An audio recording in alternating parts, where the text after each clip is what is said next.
Welcome back. This is episode 3 of my second season of Hardcore Minecraft. In the first episode, I got set up for the game and I picked the location where I want to build a giant kingdom. In the second episode, I built 15 farms to set me up to get all the materials to build said giant kingdom. And in this episode, I'm going to mark out where I want each zone to be, as well as get started on one of the areas, being the harbour. Without any further ado, let's get started. I think the first thing that I'm going to do is remove all of these trees from up here, because this is where I want the palace to be, and the trees are kind of in the way. So let's remove all of these and then see where we're at.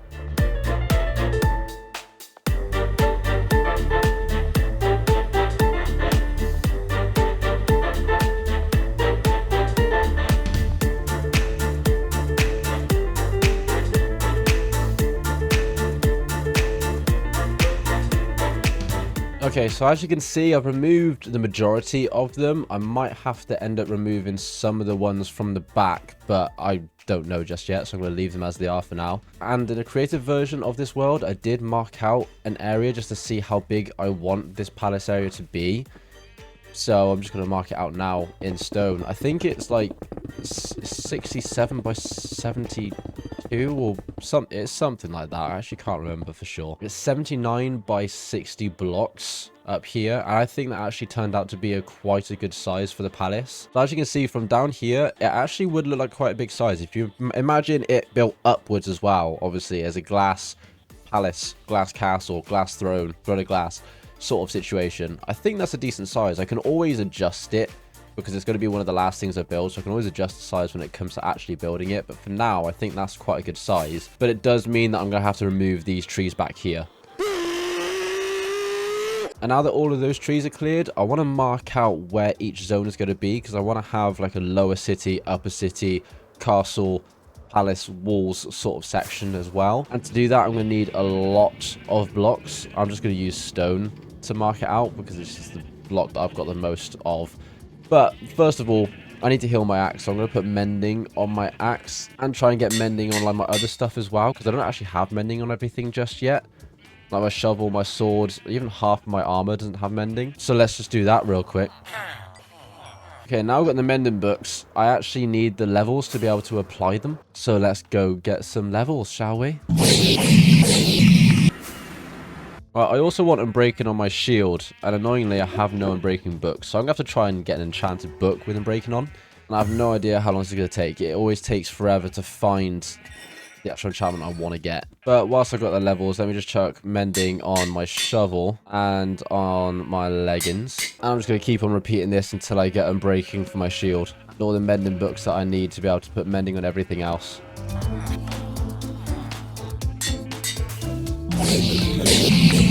Okay, well, I can't get mending just yet because this villager hasn't reset his trade. So in the meantime, let's get started on doing this outline for each zone of the city, shall we?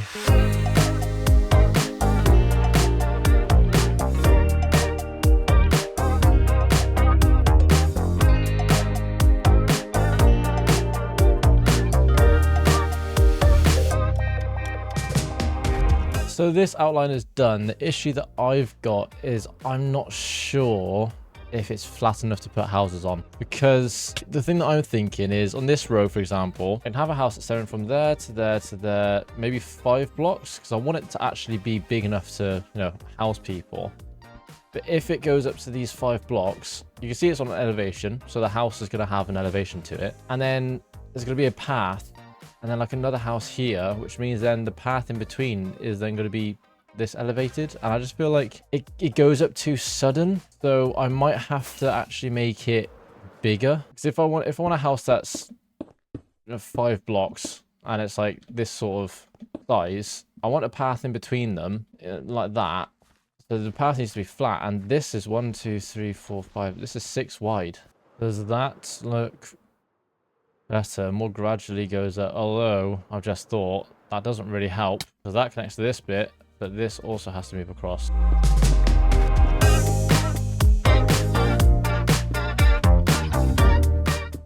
Is that too long now?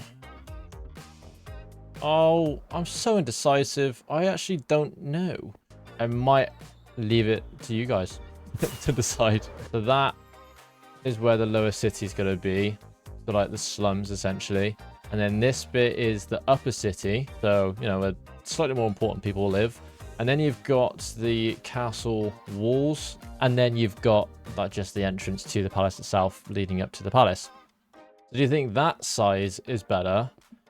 Or do you think this new size is better? Having a lower city there, then the upper city, then the walls, and then leading up to the palace. I'm going to let you guys decide which one to go with, because I can't figure it out for the life of me. And I don't want to do all the terraforming just to then have to extend it. So instead, I'm going to move on to an area that I know the size of a lot better, and that's because I'm not doing much change to it. And that's actually where I currently live. Essentially here, everything that is stone is going to be turned into like a sort of docks area, which is then going to lead out to the farms for the villagers to work in. And for that, I'm going to need a load of, I think I'm going to use spruce. So the first thing I'm going to have to do is go AFK at my bone meal farm, because the best way to get all the wood is to use the farm that I've built for it.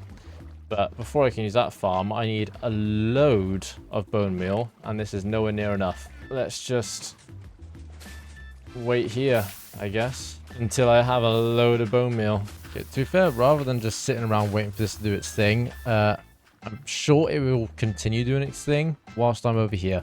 Let's hope it does, because I could at least do the outline. And the issue is because of this area, I'm kind of struggling to see an outline.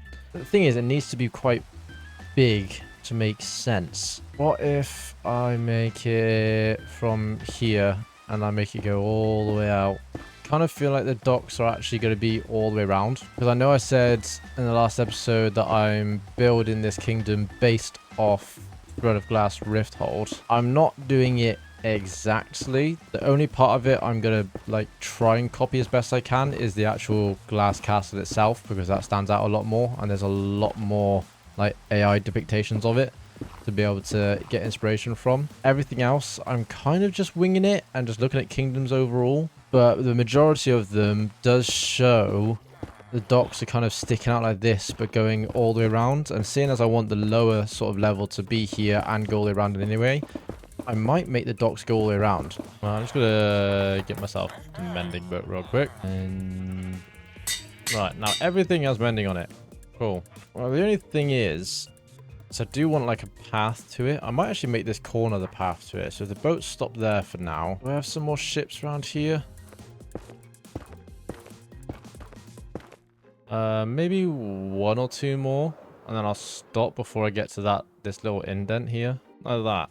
That'll probably be fine. Then all of this needs to be turned into some sort of boat docking. And obviously, because back then the ships were taller, it needs to be raised off the floor. Alright, so my plan here is to use some wood, but mixed in with my stone and stuff. And I want mossy stone as well. So I need to find an area that I know I'm going to be getting rid of. And then I need a hoe, don't I? I believe a hoe rids it quicker. And I also want some cracked.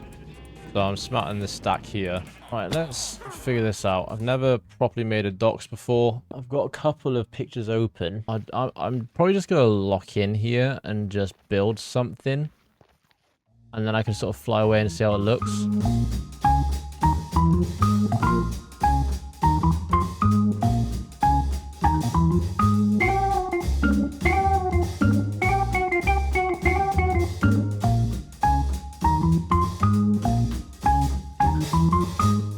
With these added, I think that is okay. The only thing I'm not sure about is this wall being flat, but I might just figure that out afterwards. But I think the rest of it, I believe I'm happy with it. If this joins onto here, then this floor will just obviously continue all the way around the thing. This setup will look different on each one, but everything else will more or less be the same. I'm gonna have to put more than one next to each other to see how this looks. So I think I might just do like around this way.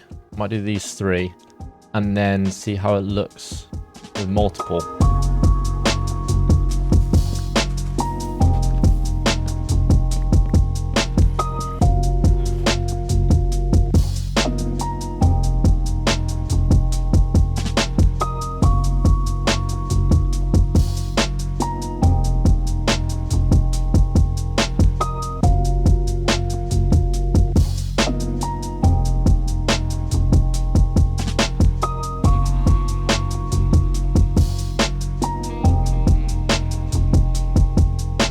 Okay, so this is how we're looking now. I've done the floor and it starts to come up this way, and I've got all of these in. And I think I like it. I've even added little bits down here underwater as well. Not that it's massively visible from outside, but it was easily noticeable that it was just like squared off. So I decided to make each section not squared off and make it sort of, I don't know, a bit more sticky outy and random. I think I like the design that I've actually gone for the docks themselves, because then you have, you know, the ships would pull up along here and then people exit and they come down. So I think the next step is to repeat these going all the way around the side here.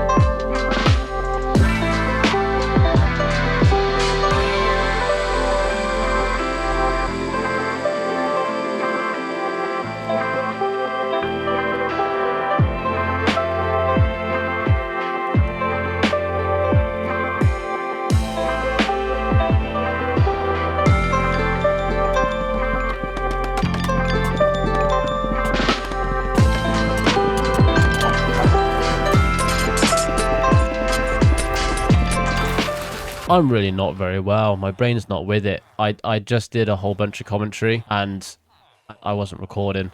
I put a bunch of stone bricks into the furnace so he can have a ton of cracks, because I'm just going to do the floor as this for now. And I might go back over it and put in some stone and some like mossy bits on the edge by the water and cobblestone, gravel bits, stuff like that, just so that there's a bit more of like an actual path and everything. But the main layout is just going to be this. So I'm going to do that now. And I did this. So what I talked about but didn't record, essentially I'm going to have, it's just going to be like a slabbed stairway like this. So it's just gradually inclining up on this area. But I wanted this pathway dug out because around the corner they go a bit lower and the elevation changes. So I think I'm going to keep these walls as they are and just decorate them a little bit to make them look more natural, so it's not just normal stone going all the way up. But I dug all of this out, so now this comes all the way around here, and obviously all of this is going to be the stone brick and cracked stone brick floor, and it goes all the way around here now. And again, this is another reason why I'm going to have to do something with this, because that is just too plain. I might end up adding like an overhang and vines or something. I don't know. I'll figure that out. And I need to figure out what I want to go here. I don't know if I want to carry this round and have it end there and put something in this bit, or if I maybe even just block this off and just leave it open. I'm not sure about that yet either. But for now, I'm going to just put in this floor of stone brick and cracked stone brick.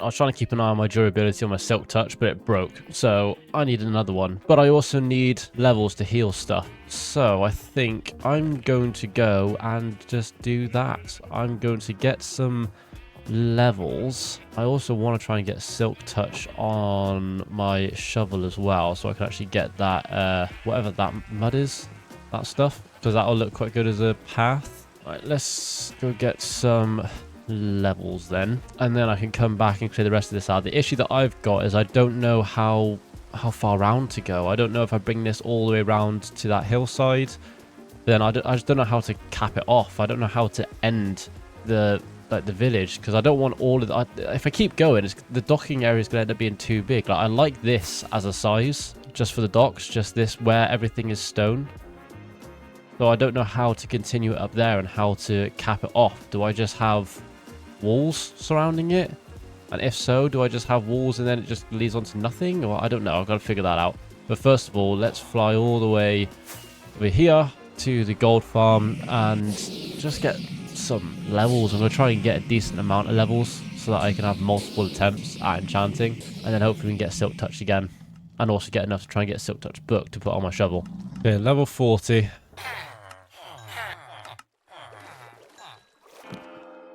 Well, that's not ideal. Well, that's fine. Just give me a Silk Touch, brother. Oh, I found Silk Touch, but I need level 16, so... Coolio. Umi. Oh, for God's sake. Okay, now let's continue this. So I need to take out all this layer. I'm going to make this all flat for now.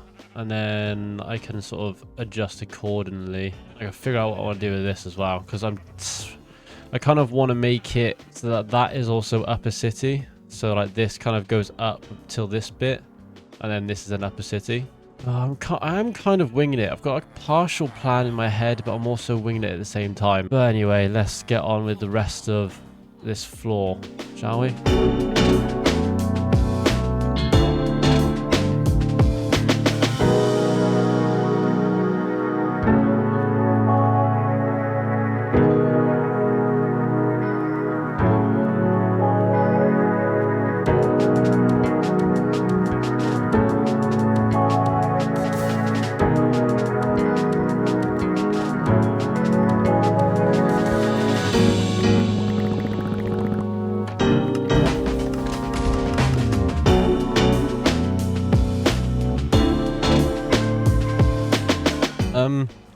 I don't know why. As soon as I stopped that, it all blew up. And I have no clue what could have caused that to happen. It was working fine, and then as soon as I turn it off, it then decides to break on me. Why did that happen? Also, everything went flying everywhere as well. So it does work, but either the floor needs to be wider. Well, yeah, the floor's going to have to be wider, because all the wood went flying. I don't know why that happened.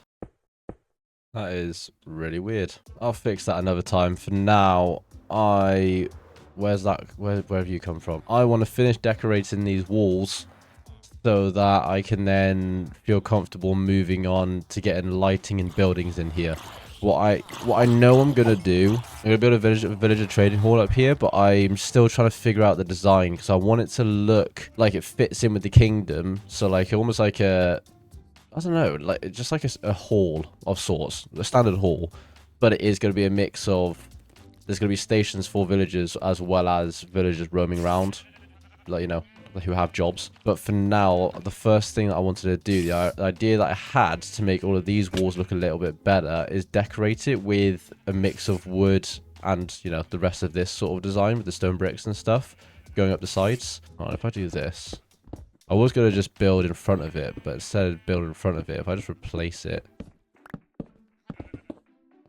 No, something like that. Okay, so let's indent all of these. And then I'm just going to go around, start placing some blocks and figure out what works. Maybe instead of having it completely flat, actually, I could indent some of these. So like here, for example, rather than having it flat, I could do this. A slightly different look. What does stairs look like? Oh, stairs look quite good as well, actually. Stuff like that also works, to be fair. I'm not gonna have to just go around all these walls and figure something out. The issue that I've got is when I come to this side, they're a lot taller, and I don't know yet how tall it's actually going to be, or what I should do with the walls, really. I might end up doing like a bit more of an indent, but then having it be like an overhang little thingy. Basically like that, but obviously that's a natural one. So I might end up cutting into this and almost having a little oval shape in there just so that I can have an indent so that this wall doesn't look just straight up and flat and boring. But I'm just going to talk about and find out, essentially. So let me just go ahead and do that. My favourite pastime.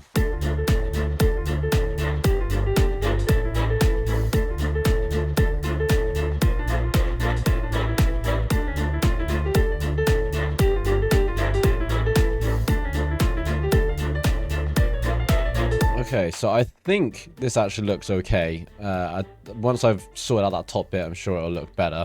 Just got like a little overhang thingy here, and I've just gone around and put all of these walls in, like all of the mossy cobble and all that sort of stuff in between each one, so that it looks a little bit more put together from the outside and makes sense. So now it's time to work on the lighting in this area, and I saw a couple of medieval lamp designs I wanted to try. I liked the idea of automatic lighting, so using a daylight sensor on top of a redstone lamp, which is why I'm gathering glowstone and getting redstone and to create those materials. However, when I decided to mess around using some inspiration from the images that I found on Google, I really didn't like the look of the redstone lamp with the daylight sensor, even though it'd be quite cool if it automatically turned on whenever it got dark. I just didn't like the look of it.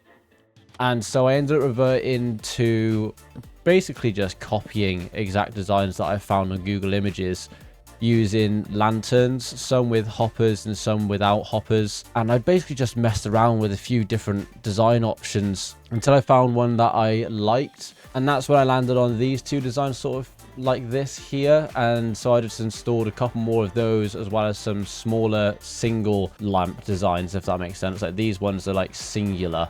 They only have a couple lanterns rather than being massive and double wide. But I think it turned out looking okay. There's not a lot of space to put any much else down there, but I think I almost like that because this is like the dock area. So this is where people are going to be, you know, getting off the boat. So you don't want it to be too full. Once the lamps were done, I decided to sort out my shulker box monster here. I just gathered all the empty shulker boxes that I could fester and clear out the chests because it was annoying me, and I need this space here. So I just removed everything. So now I've got an empty canvas to work on my villager trading hall. And now I think I'm going to do one more thing for this episode, and that is make this place look a little bit more lively. I know the villager trading hall is going to go here. I'm actually tempted, I've just thought, to do more than one. Rather than just one building, I might do multiple buildings, sort of maybe one there, one a bit up there, and then one here. Sort of spread them out a little bit, because all this entire area is essentially like, you know, the lower slums where the villagers and the people work. So I might make all of this the same thing. But I've changed my mind on like having working stalls down here, because like I said in the last voiceover, I kind of like that it's a bit empty, because this is where, you know, it could get quite crowded. If loads of people are coming out, you don't want loads of stalls to be right here. So I'm tempted to leave it like this. If you guys have any ideas of what I could put here, then just let me know in the comments below. But for now, to make it lively, I am going to put a few ships in, so it's not just empty on the edges. I'm not going to put ships on all of them, because you very rarely have ships on every single dock at one time. I'm going to put one ship on one of these two, one ship over that side, and then because my farms are here, I'm going to leave these few here empty and instead put a ship here. I'm not creative enough to come up with a design for the ship, so I am taking other people's, and I will be giving them credit. So first things first, I need to gather all the materials for the ships. I'm just going to get all the materials for all three of them, so I can just get on and build 1, 2, and 3 all in a row. I'm not going to bother doing one and then building one and then get materials again and then build another, get materials again and do another one. So I'd rather just get them all in one go. And now it's time to build these ships in the form of another time lapse. So this first ship I found on Planet Minecraft, and the author is Oswald of Catalina. It's a very simple ship. It's apparently a French cog. No clue what that means, but that's what this ship is. This is the smallest of the three, and I only picked this because of the fact that it's small, and I wanted a variety of sort of different sizes and different looks. The second ship, also found on Planet Minecraft, is Fit_Fire. I don't even want to question how he came up with that name. But this is a medieval ship called the Lily. It's also a cog. I don't know what a cog means. I don't know my ships. But this one is a bit more of the medium size variety. And then this final ship, which I believe is the larger of the three, was found on Minecraft-schematics.com, submitted by Lozenok. I did change the sails a little bit because it was supposed to be like purpley colored, but I feel like that wouldn't really fit the ships of this time. So I've just kept it boring white. I don't really know if I should have made them black, but I've made them just all white. But everything else I've kept the exact same, because like I can kind of come up with creative stuff for building buildings or docks, that sort of thing. But creating the right size and shape to make something that looks realistic enough like a ship, I just can't do. My brain just can't handle that. And now I've got 3 ships in my harbour. I really do think it helps tie things together a bit more. It's not just empty now, it's actually like in use, which is great. In the next episode, I'm going to build multiple villager trading halls. Subscribe.